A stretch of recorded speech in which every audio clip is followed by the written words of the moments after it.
Sometimes in life, you gotta be a bit selfish. You gotta be a bit selfish about everything.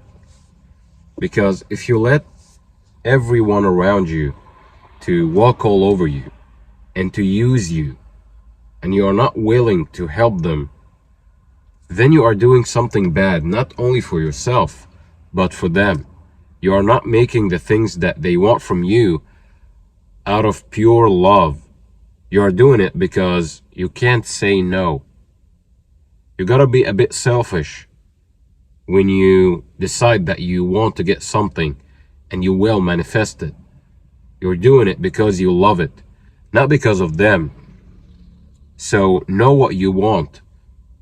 That is one of the most important lessons that I've learned. You gotta learn what you really want. What is it? You just want to get this and this so people can say that about you, that you got all that, or you really want it. You gotta want it personally. See what you want it personally. What is it that you want? What is it that you really want? Do you want the money to make everyone around you look at you with amazement? Or you want the money to be, free to do anything, have the freedom to go anywhere, have the freedom of time and money and place? You want that because of you or them? Ask yourself that question, because guys, many of us think that we want this because we really want it, when we really wanted to just show off. Why? You don't want that, you just want to show off.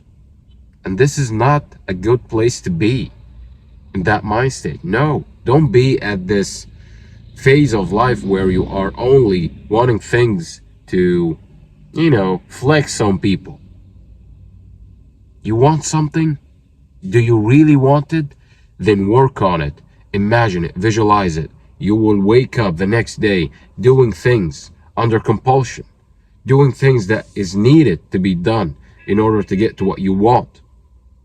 But do you really want it? Or you just kind of want it?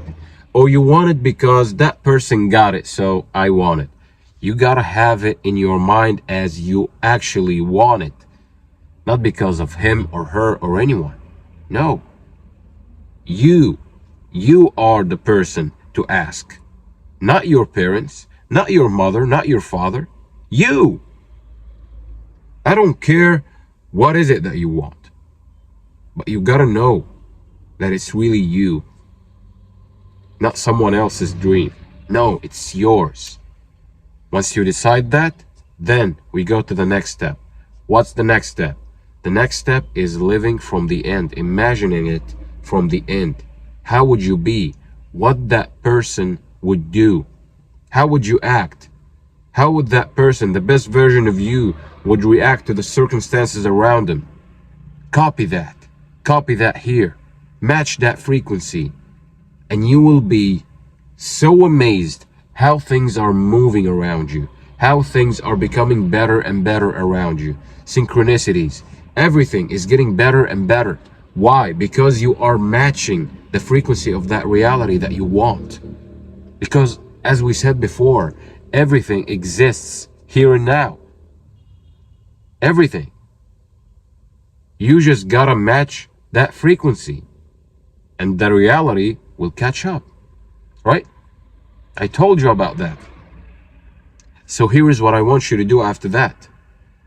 So you know what you want, you imagine it, and you go to sleep in the feeling of the wish fulfilled. Throughout the day, you remind yourself of that feeling, whether through affirming in your brain, like you imagine an affirmation, or you say it to yourself in your imagination, or you just stay in the feeling of it. How would you feel if this and this were true as of now? Stay there. Stay there as much as you can. I'm not telling you to not be sad and not react sometimes to dumb stuff. No, you're human, right? But you got superpowers that you are now accessing. So most of the time, stay in the feeling of the wish fulfilled. Stay in gratitude before the future made manifest. This is the secret of it. If you match the frequency of the reality that you want, you cannot help but get it. Einstein said that. Nikola Tesla said that the universe is based on frequency and energy only. Frequency, energy, and vibration. That's it. This is the reality of it. We've been stuck in this 3D reality, and the system been telling, I don't want to get into politics and whatever, but you get what I'm saying, right? You feel a bit like keeping you stuck, right? So no, use your imagination, use your creative abilities, and you got ones. Don't be so close-minded to the point that you neglect your superpowers in your imagination. Everything you've ever seen in your life once was just a thought. So watch your thoughts, because they materialize so quickly to the point that you will be wishing that all your thoughts are positive. Keep that in mind, guys. That's it for this video. I hope you enjoyed it. Share it with someone that needs to hear that, because I wish I had someone to tell me that. That's it for today.